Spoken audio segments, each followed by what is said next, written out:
কোরআন হাদিস থাকতে মাযহাব মানবো কেন? কিছু লোক এই ধরনের কথা বলে শান্ত পরিবেশকে অশান্ত করার চেষ্টা করছে। কিছু মানুষকে টুপি পরাবার চেষ্টা করছে, পানি পড়া দিয়ে সরল প্রাণ মানুষকে বিভ্রান্ত করার চেষ্টা করছে। গ্রামে গ্রামে শহরে শহরে ফিতনা ফাসাদ সৃষ্টি করছে যে কোরআন আছে, হাদিস আছে, আল্লাহ আছেন, আল্লাহ রসুল আছেন, তাহলে আমরা ইমাম মানবো কেন, মাযহাব মানবো কেন? তো কেনতে জিজ্ঞাসা চিহ্ন দেওয়া আছে। উত্তরটা যতটা পারি আমি দেওয়ার চেষ্টা করব। কথা বুঝতে কি কোনো অসুবিধা হচ্ছে? আর এই বিষয়টা বলতে আমি interested, I am interested in this matter, but very interested. এই বিষয়টা নিয়ে আমি আলোচনা করতে খুব ভালোবাসি, ইন্টারেস্টেড। তার কারণ হয়তো আপনারা সবাই জানেন না, ওলামা ইকরাম অনেকেই জানেন, আমার পুরো বংশ আহলে হাদিস, যারা নিজেদেরকে আহলে হাদিস বলে সেই বংশের লোক আমি। আমার যে বাপদাদাদের গ্রাম ছিল সেটা লালগোলা থেকে রঘুনাথগঞ্জ যেতে যে কৃষ্ণশাল গ্রাম পড়ে, যার মাথার উপর দিয়ে এসছি, যার বুকের উপর দিয়ে যাব, ওই কৃষ্ণশাল চাঁদপুর পুরো এলাকা গায়ের মুকাল্লিদ লামাজাবি বা তথাকথিত আহলে হাদিস, ওই বংশের সন্তান আমি, ওই বংশের ছেলে। তার আফসোস করেছে, দুঃখ করেছে, আর বলেছে যে আমাদের ইস্পাতে হানাফিদের অস্ত্র তৈরি, এই মন্তব্য করেছে তারা। তো কাজে বিষয়টি আমি উপলব্ধি করেছি যে পৃথিবীর বুকে, মনে রাখবেন, স্বীকৃত মাযহাব, লিগাল মাযহাব, বৈধ মাযহাব হচ্ছে চারটি: হানাফি, শাফি, মালিকি এবং হাম্বলি। এই চারটা মাযহাব হচ্ছে লিগাল মাযহাব, স্বীকৃত মাযহাব, বৈধ মাযহাব। तमाम পৃথিবীর সমস্ত ওলামা এই চারটা মাযহাবকে সঠিক বলে সমর্থন করেছেন। এই চারটি মাযহাব কি এখন বর্তমানে আছে? এ ব্যাপারে আপনাদেরকে মনোযোগ দিয়ে শুনতে হবে। চাওয়ালা ভাইকে বলছে আপনি একটু ডিস্টার্ব না করে বাইরে যান, ঠিক আছে? খুব জরুরি কথা আলোচনা হচ্ছে। এই চারটা মাযহাব চিরদিন থাকবে এটা কোনো জরুরি না। এখানে অনেক ওলামা ইকরাম বসে রয়েছে, মাশাআল্লাহ। আমি একবার গিয়েছিলাম একটা গ্রাম বান্দার ঝুল্লা, ওটা নেপালের ধারে, নেপালের পাশে গ্রাম, একটা জালসা করতে। তো মাঠে গিয়ে আমাকে দেখালো গ্রামবাসী যে ছোট ছোট নদী, নদীর বাচ্চা। তা আমি বললাম এইগুলি কি? তারা বলল যেখান থেকে হিমালয় খুব কাছে, ওখান থেকে ঝর্ণা ঝরে আসছে, আর তার জন্য ছোট ছোট নদী তৈরি হয়ে যাচ্ছে। তো এই নদীগুলো কত দূর গেছে? বলছে এই নদীগুলো কিছুটা 2 কিলোমিটার এসে শেষ। পানি শেষ মানে নদী শেষ। পানির যে প্রবাহমানতা, অর্থাৎ যতদিন পানি জারি থাকবে নদী থাকবে, পানি নাই নদী শুকিয়ে যাবে। কিছুটা 10 কিলোমিটার গিয়ে শেষ হয়েছে। আর হিমালয়ের ঝরা পানিতে কিছু এমন নদী তৈরি হয়েছে যেটা কিয়ামত পর্যন্ত থাকবে ইনশাআল্লাহ। চারটা মাযহাব তৈরি হয়েছে, স্বীকৃত মাযহাব, বৈধ মাযহাব। এই চারটা মাযহাব মিলেই কিন্তু বলা হয় আহলে সুন্নাত ওয়াল জামাত। মনে থাকবে, চারটা মাযহাব মিলেই কিন্তু আহলে সুন্নাত ওয়াল জামাত। যদি চার মাযহাবের অনুসারীরা চার মাযহাবের নিজের নিজের মাযহাবের আকীদা আমল ঠিক রাখে তবেই। আর যদি নাম রাখে একটার কাম করে আরেকটা, তাহলে কিন্তু মাযহাবের উপরে থাকবে না আইনত।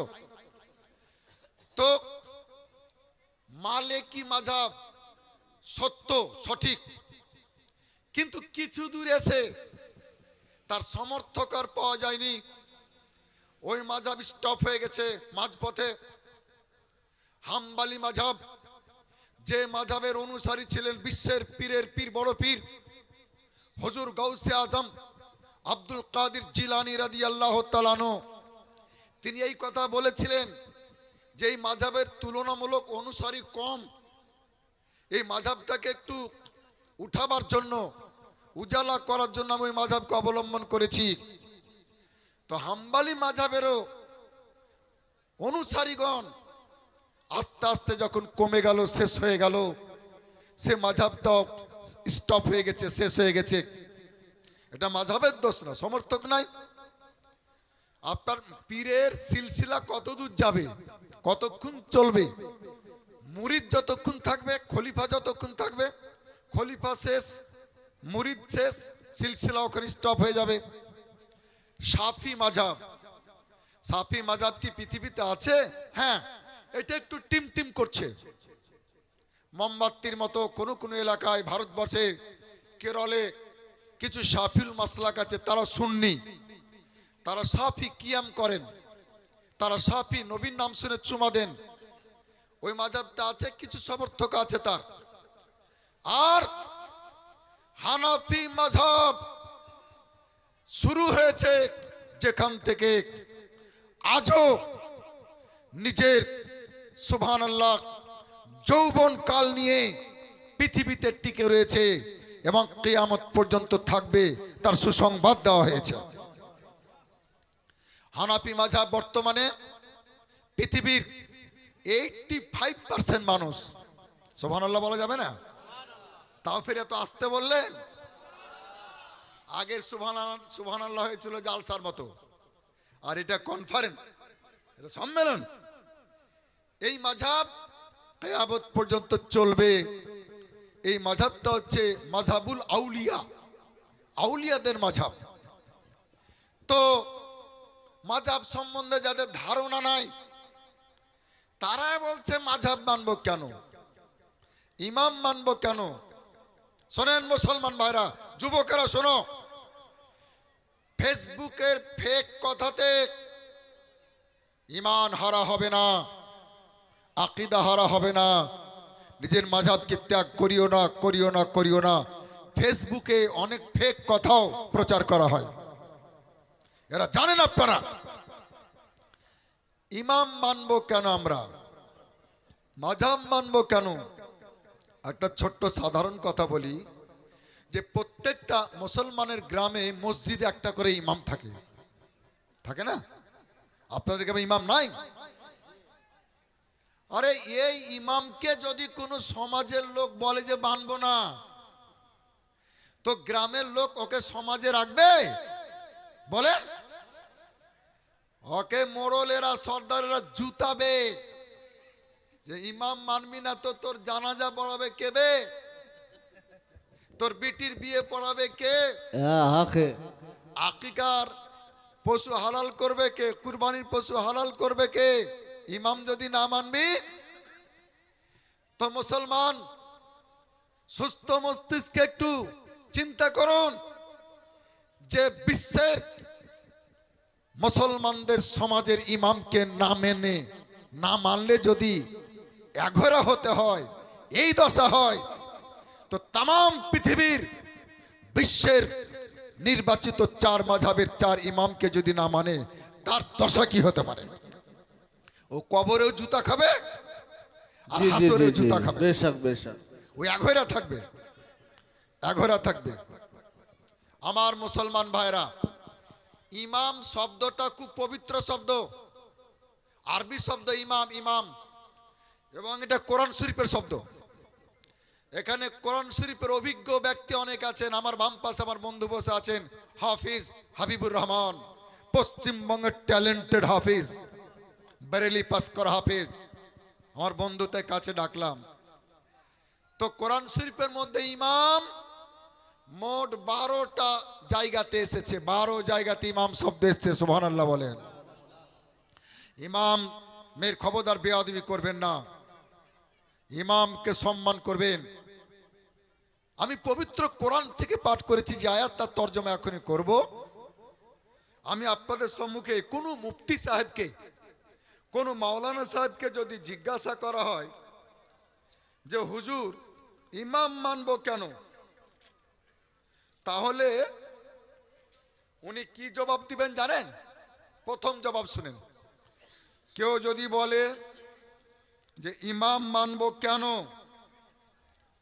তাহলে এর প্রথম জবাব হচ্ছে, প্রথম উত্তর হচ্ছে যে এই জন্য ইমাম মানবো, এই জন্য মাযহাব মানবো।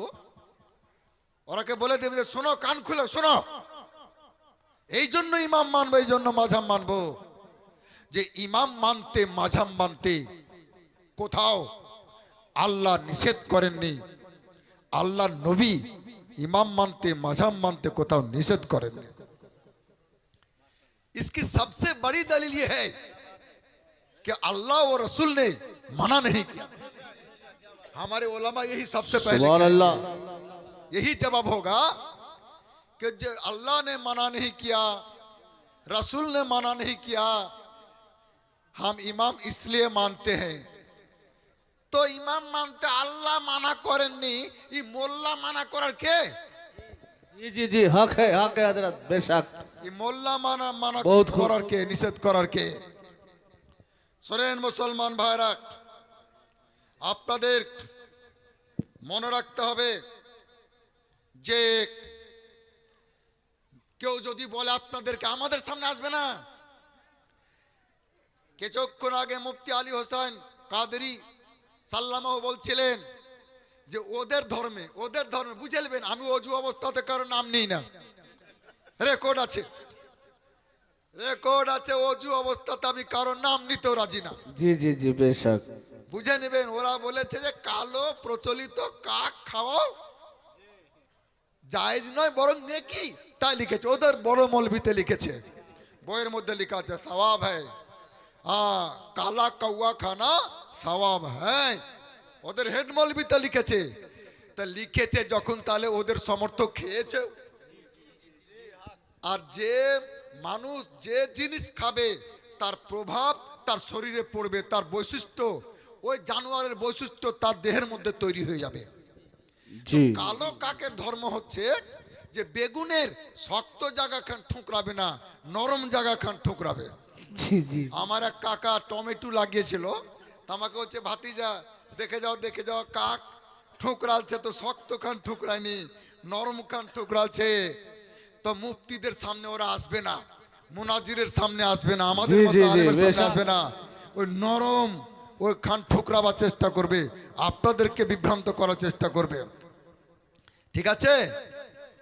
তো যদি বলে যে কোরআন আছে, হাদিস আছে, ইমাম মানবো কেন, মাযহাব মানবো কেন? তো শোনো, শুধু তোমারই মুখ নাই, আমাদের মুখ আছে, বলার সুযোগ আমাদেরকে দেওয়া হোক। আমিও বলতে চাই যে পৃথিবীতে চিকিৎসা শাস্ত্রের হাজার হাজার নয়, লক্ষ লক্ষ নয়, কোটি কোটি বই পুস্তক আছে, এ কথাকে অস্বীকার করতে পারবে না। চিকিৎসা শাস্ত্রের কোটি কোটি বই আছে। তো এত বইপত্র থাকতে তোমরা ডাক্তারের কাছে যাও কেন? বহুত খুব হযরত, ডাক্তারের দরকার হয় কেন? ওই বই পুস্তক নিজেই পড়ে নিয়ে নিজের অসুখের চিকিৎসা তো নিজেই করতে পারো, নিজেই ওষুধ কিনে খেতে পারো। তো বুঝা গেল লক্ষ লক্ষ চিকিৎসা শাস্ত্রের বই পুস্তক থাকা সত্ত্বেও যেমন ডাক্তারের দরকার, আরে কোরআন এবং হাদিস থাকা সত্ত্বেও কোরআন হাদিস বিশেষজ্ঞ মুজতাহিদের দরকার, ইমামের দরকার। নারায়ে তাকবীর, নারায়ে তাকবীর, নারে রিসালাত, মাসলাকে আলা হযরত ফাকিহে বাঙ্গাল, নারায়ে তাকবীর। বেশক। তরুণেরা শোনো, যুবকেরা শোনো, মুসলমানেরা শোনেন, কেউ যদি বলে কোরআন আমাদের জন্য যথেষ্ট, হাদিস যথেষ্ট, আবার ইমাম কেন মানবো, মাযহাব কেন মানতে হবে, ওদেরকে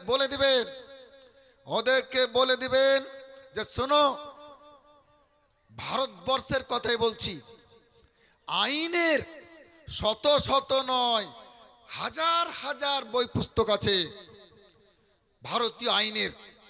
আমি একবার লালবাগ গিয়েছিলাম একটা উকিলের কাছে, তো তার ঘরে দেখছি বাপ রে বাপ, এত কিতাব, এত বইপত্র। উকিলের ঘরে গিয়ে দেখবেন, লয়ারের ঘরে দেখবেন, অ্যাডভোকেটের ঘরে দেখবেন। তো যারা বলছে যে কোরআন থাকতে, হাদিস থাকতে ইমাম কেন মানতে হবে, মাযহাব কেন মানতে হবে, তাদেরকে বলে দিবেন যে তাহলে আইনের বই পুস্তক যেখানে আছে সেখানে উকিল ধরার দরকারটা কি, অ্যাডভোকেট ধরার দরকারটা কি? ওই বইগালা নিজে নিজে পড়ে নিজেই তো কেসে মুকদ্দমাতে লড়াই করতে পারো কোর্টে গিয়ে, কিন্তু না, হাজার হাজার লক্ষ লক্ষ আইন শাস্ত্রের বই পুস্তক থাকা সত্ত্বেও যেমন উকিলের প্রয়োজন, যেমন অ্যাডভোকেটের প্রয়োজন, তদ্রূপ কোরআন এবং হাদিস থাকা সত্ত্বেও এই কোরআন হাদিস বিশেষজ্ঞ ইমামের দরকার, মুজতাহিদের দরকার মুসলমানদের। আমার মুসলমান ভাইরা, পৃথিবীতে মুসলমান কম বেশি 200 কোটি। এখন শোনেন ভালো করে, নীল গগনের নিচে জমিনের বুকে বিশ্বের মানচিত্রে কম বেশি 194টি ছোট বড় দেশ। গোটা পৃথিবীতে কম বেশি 200 কোটি মুসলমান। 200 কোটি মুসলমান ইমাম কেন মানতে হবে? ইমাম যে মানতে হবে কথা পবিত্র কোরআনে লেখা আছে, মুজতাহিদকে মানতে হবে কথা পবিত্র কোরআনে লেখা আছে। তো 200 কোটি মুসলমানের মধ্যে সমস্ত মুসলমান দুই ভাগে বিভক্ত, দুই রকমের মুসলমান হয়, দুই শ্রেণীর মুসলমান হয়। কারা কারা দুই শ্রেণীর, কারা কারা হয়? আল্লাহ পাক পবিত্র কোরআনে বলছেন, কুল হাল ইয়াস্তাবি আল্লাযীনা ইয়ালামুনা ওয়াল্লাযীনা লা ইয়ালামুন। হে আমার প্রিয় নবী, আপনি বলে দিন আমার বান্দাদেরকে, আপনার উম্মতদেরকে, যে শিক্ষিত আর অশিক্ষিত কি সমান হতে পারে? এটা ইস্তেফামে ইনকারি, অর্থাৎ হতে পারে না। শিক্ষিত আর অশিক্ষিত সমান হতে পারে না, এক হতে পারে না। এতে বোঝা গেল, ঠিক আছে কোরআন এবং হাদিস শিক্ষিতদের জন্য যদি যথেষ্ট হয়, তো যারা নিজেদেরকে আহলে হাদিস বলে দাবি করো, যারা গায়ের মুকাল্লিদ, যারা লামাযহাবী, তোমরা জবাব দাও। তোমরা তো বকলমে যারা লেখাপড়া জানে না, সাধারণ লোক, অশিক্ষিত, তাদেরকে তো তোমরা জাহান্নামে ভরার ব্যবস্থা করছো। ওরা তো শিক্ষিত নয়। কোরআন বলছে দুই শ্রেণীর মুসলমান হবে। তাহলে তারা কি করবে? যারা কোরআন বুঝে না, হাদিস বুঝে না, তারা কি আমল করবে না? তারা কি নামাজ পড়বে না? তারা কি রোজা রাখবে না? রাখবে কেমনে? মুসলমান, বুঝা গেল যে শিক্ষিত লোকেরা আলাদা, অশিক্ষিত লোকেরা আলাদা। আল্লাহ পাক একটা নিয়ম বলে দিচ্ছেন, অশিক্ষিত লোকেরা কি করবে শুনেন। আল্লাহ পাক পবিত্র কোরআনে বলছেন, হাফিজ সাহেবকে দেখে আমি খুব খুশি, আয়াত কত নম্বরে কোন সূরাতে আছে সব ওনার জানা আছে, আমাদেরও জানা আছে, বলে দিব। আল্লাহ পাক বলছেন যে ফাসআলু আহলা যিকরি ইন কুনতুম লা তা'লামুন। আল্লাহ পাক শিক্ষা দিচ্ছেন, ও আমার বান্দারা, যারা লেখাপড়া করনি, যারা অশিক্ষিত, যাদের জ্ঞান নাই, যারা জানো না, তোমরা ওই ফারাজিদের কথা শুনে, লামাযহাবীদের কথা শুনে, গায়ের মুকাল্লিদের কথা শুনে, তথাকথিত আহলে হাদিসদের কথা শুনে চিন্তা করিও না, টেনশন করিও না, দুঃখ করিও না, টেনশন করিও না। তোমরা জ্ঞানীদেরকে জিজ্ঞাসা করো আর আমল করো। আল্লাহ পাক বলছেন ফাসআলু আহলা যিকরি ইন কুনতুম লা তা'লামুন।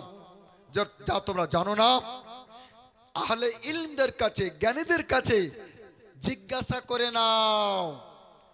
আমার মুসলমান ভাইরা, এই কনফারেন্স করার প্রয়োজন কেন হলো? তথাকথিত যারা আহলে হাদিস, এদের মৌলবীরা, এদের সাধারণ লোকের তেমন কোনো দোষ নাই, কিন্তু এরা পেছন পেছন পেছন চলে, কি বলে জানেন? হামারো হামারো হামারো হামারো। তো এর একটা ছোট্ট 3 কথার গল্প আছে। আমাদের জঙ্গিপুরে ঈদের 2 দিন আগে দলের দল রাজমিস্ত্রি আসছে বিদেশ থেকে। তো যার বাবা আসছে সে ছুটেছে বাপকে দেখে, আব্বা এলো আব্বা এলো আব্বা এলো। কারো দাদা আসছে, ছোট ভাই ছুটছে, দাদা এলো বিদেশ থেকে, কিছু নিয়ে আসবে, হ্যাঁ ঈদে বাড়ি আসছে। কারো কাকা এলো। ওখানে এক এতিম বসেছিল, ওর কেউ নাই দুনিয়ায়, বাপ নাই যে আসবে, দাদা নাই যে আসবে, হ্যাঁ বংশে কেউ ছিল না। তো ও কি দল ছুটে যাবে? ও পেছন পেছন ছুটছে যে হামারো হামারো হামারো। কথা বুঝছেন কি? তো সাধারণ লোক আছে কিছু হামারো হামারো করার। তো এদের দোষ নাই, দোষ তো হচ্ছে মৌলবীদের, যারা লোকদেরকে টুপি পরাবার চেষ্টা করে। তাহলে এখানে দিবালোকের নাই পরিষ্কার হয়ে গেল যে সব মুসলমান 2 ভাগে বিভক্ত। একজন ইলিম ওয়ালা এক শ্রেণী, আর দ্বিতীয় শ্রেণী হচ্ছে ইলিমহীন, বে ইলিম, যারা লেখাপড়া করেননি, ইলিম অর্জন করেননি আমার মুসলমান ভাইরা। আবার যারা ইলিম ওয়ালা এরা 2 ভাগে বিভক্ত। এরা হচ্ছে 2 ভাগে বিভক্ত। এক হচ্ছে মুজতাহিদ আর এক হচ্ছে গায়র মুজতাহিদ। যারা মুজতাহিদ তাদেরকে ইমাম মানার দরকার নাই, তাদেরকে মাযহাব মানার দরকার নাই, তারা নিজেরাই ইমাম, তারা নিজেরাই মুজতাহিদ। আর পৃথিবীর যে সমস্ত গায়ের মুজতাহিদ, আলিম, হাফিজ, কারি, মুফতি, ইনারা প্রত্যেকেই সুবহানাল্লাহ মাযহাব মেনেছেন, ইমাম মেনেছেন।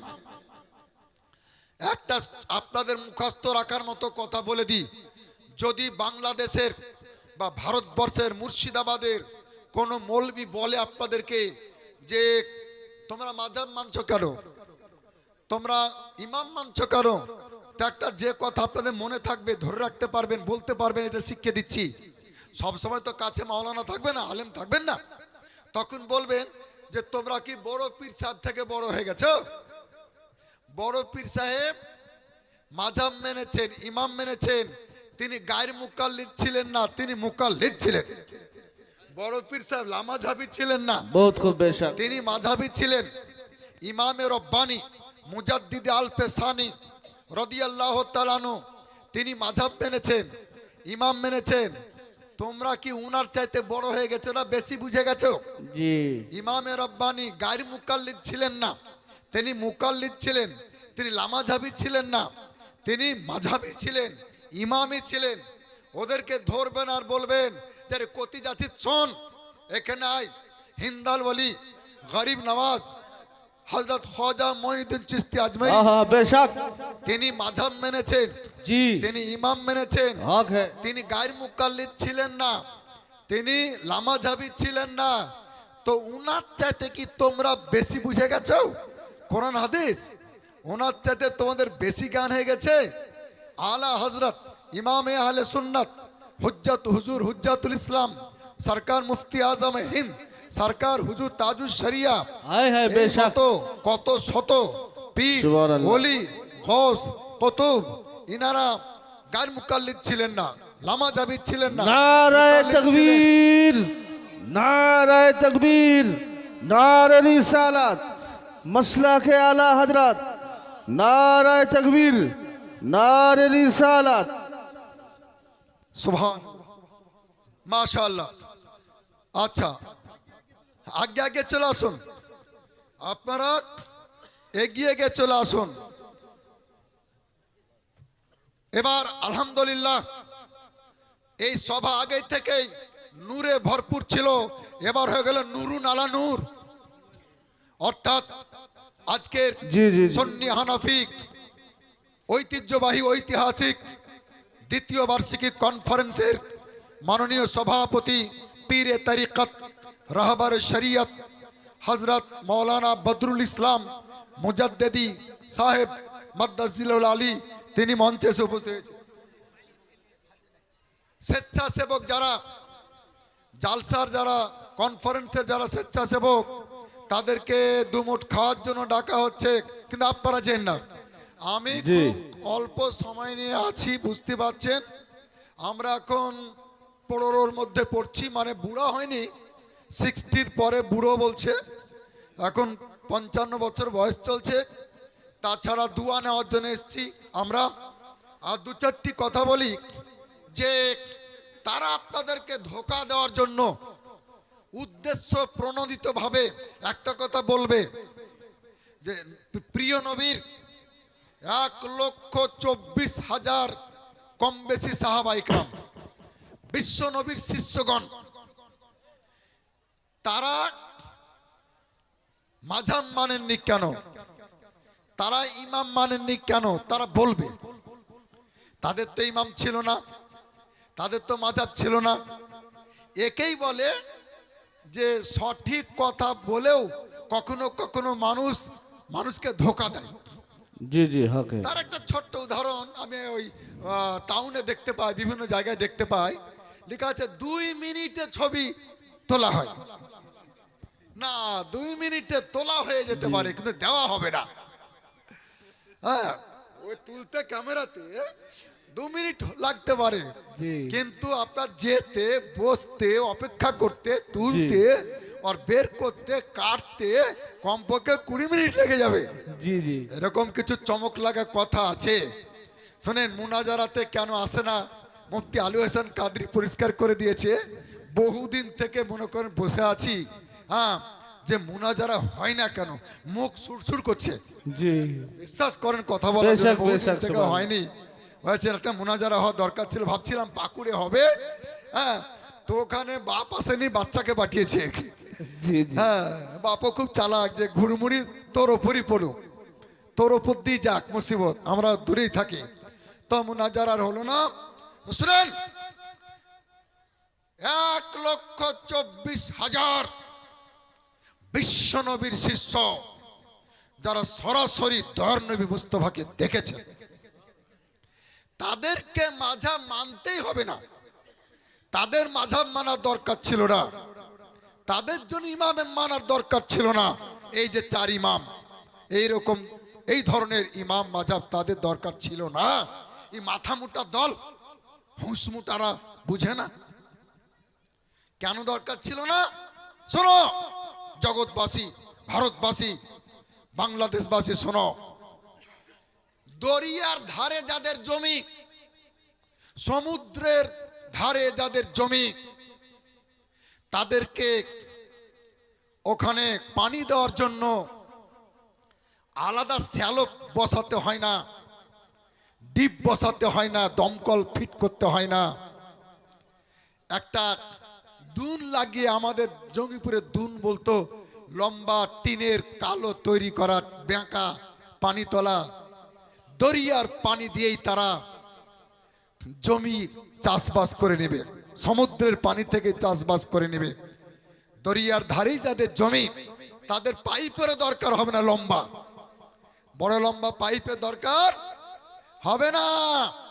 বালতিতে করে বা আর কোনো বাসন দিয়ে পানি তুলে জমিতে দিয়ে দিবে। এই কথা যদি মাথায় ঢুকে থাকে তো মুসলমান হৃদয়ে সেভ করে নিন যে সাহাবা ইকরামের জন্য ইমামের দরকার ছিল না কেন, মাযহাবের দরকার ছিল না কেন।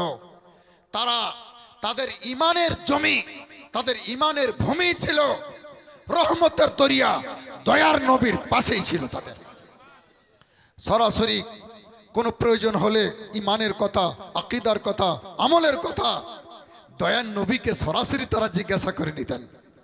সুবহানাল্লাহ বলবেন না? কথা বুঝতে কি অসুবিধা হচ্ছে? তাদের দরকার নাই। হ্যাঁ, দরিয়া সমুদ্রের বহু দূরে যাদের জমি বা যারা বসবাস করে, ইন্দারা খনন করার, কুয়া খনন করার, শ্যালো পোঁতার, ডিপ পোঁতার তাদের প্রয়োজন রয়েছে। তাই বিশ্বনবীর পর্দা নেওয়ার পর, ইন্তেকাল করার পরে, সাহাবায়ে কেরামের যুগ পার হওয়ার পরে, আল্লাহ আল্লাহ তাবিঈনদের যুগে তাবেঈ ইমামে আজম আবু হানিফা রাদিয়াল্লাহু তাআলার পবিত্র যুগ থেকে মাযহাব মানার প্রয়োজন হলো, ইমাম মানার প্রয়োজন হলো। আরো একটা কথা আপনাদেরকে বলে দিই, তাহলে আরো পরিষ্কার হয়ে যাবে। মাটির ভিতরকার যে অক্সিজেন বা পানি বা রস গাছের প্রত্যেকটা পাতাতে, প্রত্যেকটা ডালে যায়। এটা তো গাছের ভিতর দিয়েই যায়। আর মাটির, গাছের বা বৃক্ষের যে জড়, যে শিকড়, সে পানি নেয়, রস সংগ্রহ করে বেঁচে থাকার জন্য। তাতে আপনার ওই বৃক্ষের গুঁড়ির দরকার হয় না, ওই বৃক্ষের গাছের যে বডি তার প্রয়োজন হয় না, ডালের দরকার হয় না, কারণ ও মাটির ভিতরে আছে। মাটি থেকে সরাসরি রস পেয়ে যায়, রস গ্রহণ করে। আর পাতা আর ফুল ফল ডাল এরা গুঁড়ির, বৃক্ষের গুঁড়ি আর দেহের ওসিলাতে মাধ্যমে তারা রস পায়, পানি পায় আর বেঁচে থাকে। ঠিক তেমনি সাহাবায়ে কেরাম ইসলাম ধর্মের কাণ্ডমূল স্বয়ং রাসূল থেকেই ইসলাম শিখেছেন, ঈমান শিখেছেন, আকীদা শিখেছেন, আমল শিখেছেন। তাদের জন্য ইমামের দরকার নাই, তাদের জন্য মাযহাবের দরকার নাই। আর আমরা একটু দূরে আছি, ফুলের জায়গায়, ফলের জায়গায়, পাতার জায়গায়, ডালের জায়গায়। কাজে আমাদের জন্য ইমামের প্রয়োজন রয়েছে, মাযহাবের প্রয়োজন রয়েছে।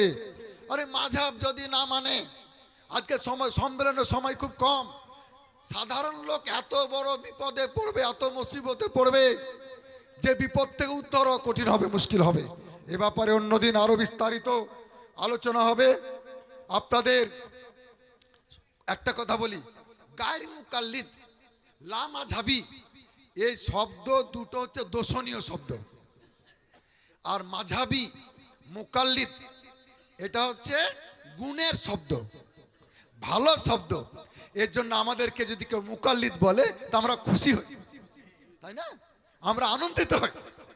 আমাদের কিন্তু বলে মাযহাবি, তা আমরা খুশি হই। আর গায়র মুকাল্লিদ, লা মাযহাবি, এই শব্দ দুটোই দোষণীয় শব্দ। এর জন্য তাদেরকে লামুঝাবি বললে ওরা নিজেরাই রেগে যায়, গায়র মুকাল্লিদ বললে ওরা নিজেরাই রেগে যায়। ওদের কাছেও আপনার এই শব্দ দুটো দোষণীয় শব্দ, এটা গুণের শব্দ নয়, দোষের শব্দ। এটা আপনারা ভালো করে মনে রাখবেন। আর খবরদার নিজেকে আহলুল হাদিস কেউ বলবেন না। আহলুল হাদিস হতে পারে না, হয় না, হওয়া সম্ভব নয়।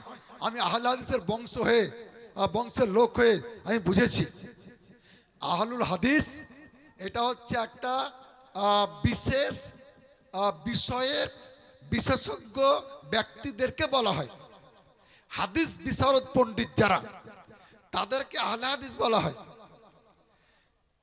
ঠিক আছে, মেনে নিলাম যে তারা শিক্ষিত, হাদিস বিশারদ পণ্ডিত, তাদেরকে আহলে হাদিস বলা হয়। কিন্তু জামাতের হিসাবে নয়, মাযহাবের হিসাবে নয়, কোন দলের হিসাবে নয়, এটা ব্যক্তি হিসাবে তাদেরকে আহলে হাদিস বলা হয়। এবার বলেন সাধারণ লোক যারা, যারা হাদিসের হওয়া বুঝে না, হাদিস পড়া তো দূরের কথা, কি আর বলবো, হাদিস সম্বন্ধে কিছুই বুঝে না, হাদিস কাকে বলে তা জানে না, এদেরকে আহলে হাদিস বলা? আরে একেবারে অজ্ঞ অশিক্ষিত সাধারণ লোককে আহলে হাদিস বলা আর অন্ধ লোকের নজর আলী নাম রাখা দুটাই সমান। অন্ধ লোকের নাম রেখেছে নজর আলী, বলেন এই বেচারা হাদিসের কিছুই বুঝে না, ওর নাম রেখেছে আহলে হাদিস। হ্যাঁ, আহলে ইলম, ইলম ওয়ালা, আহলে দৌলত, দৌলত ওয়ালা, আহলে হাদিস। এখানে একটা শব্দ মাঝখানে ঢুকাছে, আহলে ফান্নিল হাদিস, একটা বিশেষ বিষয়ের পণ্ডিত তারা। এরা চক্রান্ত করে, ষড়যন্ত্র করে একটা আলাদা ফেরকার নাম রেখে দিয়েছে আহলে হাদিস। আমার ভাইরা, যেহেতু পরবর্তী ওলামায়ে কেরাম চলে এসছেন, কিছু জরুরি কথা আপনাদেরকে বলার জন্য আমি এখানে উপস্থিত হয়েছি। আমার পূর্বে অনেক বক্তা আপনাদের সম্মুখে বক্তব্য রেখেছে। একটা কথা বলে দিই, ওরা বলছে যে নবী মুকাল্লিদ ছিলেন না, সাহাবায়ে কেরাম মুকাল্লিদ ছিলেন না। আরে বেকুব, সবকে মুকাল্লিদ হতেই হয় না, ঠিক আছে? সবার জন্য মুকাল্লিদ হওয়া দরকার নাই, তাকলিদ করার সবার উপরে দরকার নাই। কার কার জন্য তাকলিদের দরকার নাই? আম্বিয়া আলাইহিমুস সালাম, ওরা তো পৃথিবীর সমস্ত ইমামের ইমাম। হ্যাঁ, ইমামুল আম্বিয়া, ইমামুল মুরসালিন, তাদের জন্য তো কারো তাকলিদ করার কোনো প্রশ্নই না। দুই, সাহাবায়ে কেরামের তাকলিদ করা, ইমাম মানার, মাযহাব মানার কোনো প্রয়োজন নাই। তিন, সাহাবায়ে কেরাম পরে যারা মুজতাহিদ, তাদেরও জন্য ইমাম মানার, মাযহাব মানার দরকার নাই। বাকি রইল যারা গায়রে মুজতাহিদ, যারা মুজতাহিদ নন, অর্থাৎ কোরআন হাদিসকে গবেষণা করে শরীয়তের বিধান, মাসলা মাসাইল নিজেরাই যারা বের করতে পারেন, তাদের জন্য মাযহাব মানার দরকার নাই, ইমাম মানার দরকার নাই। হ্যাঁ, আমাদের মতো আলেমদের জন্য ইমাম মানার, মাযহাব মানার প্রয়োজন রয়েছে। এই কথাটা আপনাদেরকে মনে রাখতে হবে যে সবার জন্য মাযহাব মানার দরকার নাই, সবার জন্য ইমাম মানার দরকার নাই। আমি পবিত্র কোরআন থেকে পড়েছি, আল্লাহ, আপনারা মাযহাব মানবেন যারা এসছেন এখানে, কিয়ামত পর্যন্ত হানাফি মাযহাব চলবে, এই মাযহাব মানবেন। এর উপকার কি হবে? ঝড় যখন উঠে, ঝড় তুফান, গাছের তলে গিয়ে, বাগানে গিয়ে দেখবেন পাতাগুলো উড়ে যায়, কিন্তু কোনো পাতা যদি একটা পাথরের নিচে দাবা থাকে, কোন ওয়েটফুল বস্তুর নিচে দাবা থাকে, ঝড় তাকে উড়িয়ে নিয়ে যেতে পারে না। ঠিক তেমনি এই পৃথিবীতে ফিতনা ফাসাদের যুগে এই ৭২টা বাতিল বেদাতি ফেরকার ঝড়ে মানুষ উড়ে যাবে, মানুষ উড়ে যাবে। কিন্তু যারা চারটা মাযহাবের যে কোনো একটার তাকলিদের তলে দাবা থাকবে, আপনার বাদমাযহাবী ঝড় তাদেরকে উড়িয়ে নিয়ে যেতে পারবে না। আল্লাহ পাক পবিত্র কোরআনে বলছেন, ইয়াউমা নাদউ কুল্লা উনাসিম বিইমামিহিম। আল্লাহ বলছে, আমি কিয়ামতের দিন প্রত্যেকটা মানুষকে তাদের ইমামের সাথে ডাকবো, যে তোমরা ইমামের সাথে এসো, তোমাদের পেশোয়ার সাথে এসো, তোমরা দলের সাথে এসো। এর অনেক তাফসির বলতে হয়, যেহেতু সময় নাই। বিশ্ববিখ্যাত কোরআনের তাফসিরের রুহুল বায়ানের মধ্যে এই আয়াতের ব্যাখ্যায় একটি তাফসির করা হয়েছে, আও মুকদ্দামুন ফিদ্দিন। নারায়ে তাকবীর, নারায়ে তাকবীর, আল্লাহু আকবার, নারে রিসালাত, ইয়া রাসূলুল্লাহ, মাসলাকে আলা হযরত জিন্দাবাদ, মুনাজির আহলে সুন্নাত জিন্দাবাদ, মুফতি জুবাইর হোসেন সাহেব জিন্দাবাদ, নারায়ে তাকবীর, আল্লাহু আকবার। বাস, তো ওই তাফসিরে ফায়ুকালু ইয়া হানাফি ইয়া শাফি, কিয়ামতের দিন নিজের নিজের ইমামের সাথে ডাকা হবে। তাফসিরে লেখা আছে, ওগো হানাফি মাযহাবের অনুসারীরা, তোমরা নিজের ইমামের সাথে আমার কাছে এসো। ওগো শাফি মাযহাবের অনুসারীরা, তোমরা আমার কাছে এসো। এবার বলেন, যাদের ইমাম থাকবে না, গুরু থাকবে না, তাদের দশা কি হবে? তাদের দশা কি হবে? এ ব্যাপারে বিশ্ববিখ্যাত আল্লাহর ওলি হযরত বায়েজিদ বোস্তামি রাদিয়াল্লাহু তাআলা বলেছেন, মাল্লা শাইখা লাহু ফাশাইখু শয়তান, মাল্লা উস্তাজ লাহু ফাউস্তাজু শয়তান। যার গুরু থাকবে না, যার পেশওয়া থাকবে না, যার ইমাম থাকবে না, তার ইমাম হবে ইবলিস শয়তান, তার গুরু হবে ইবলিস শয়তান। কাজেই আমরা ইমাম মানবো, মাযহাব মানবো, এটাই সিরাতে মুস্তাকিম, এটাই সঠিক পথ। আল্লাহ তাআলা যেন আমাদের সকলকে আহলে সুন্নাত ওয়াল জামাতের উপরে কায়েম রাখেন, মাসলাকে আলা হযরত মোতাবেক চলার বলার তৌফিক দান করেন। আর আমি হানাফি হতে পেরেছি, আমি ধন্য, আমার জীবন ধন্য, আমার জাতি ধন্য, আমার দেশ ধন্য। আরে পৃথিবীর মাটি ধন্য যে পৃথিবীর 85% বেশক। মুসলমান হানাফি মাযহাবের অনুসারী। ওয়ামা আলাইনা ইল্লাল বালাগুল মুবিন ওয়া আখিরু দাওয়ানা আনিল হামদুলিল্লাহি রাব্বিল আলামিন। আসসালামু আলাইকুম ওয়া রাহমাতুল্লাহি তাআলা ওয়া বারাকাতুহু।